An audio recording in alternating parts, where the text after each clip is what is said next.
Maybe I better go check on that pepper over there. Dad, what are you doing?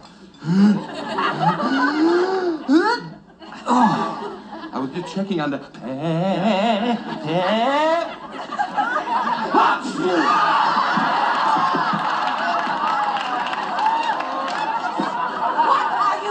I'm so sorry. I'm... This is the poorest excuse for a restaurant I've ever seen. It's all my fault, madam. I zigged when I should have zagged. They're like father, like son. Hilda, it was just an accident. So are you, Henry. Ma'am, I'd be very happy to get you some fresh pepper and another salad. I'm not hungry. I bet she doesn't say that often.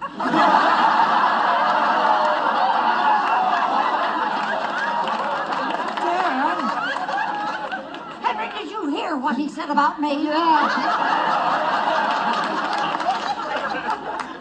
Henry, pay for this mess.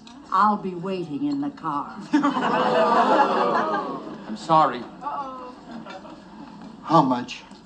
No charge, sir. No. Please take this 20. What's this for? For the best time I've had in years.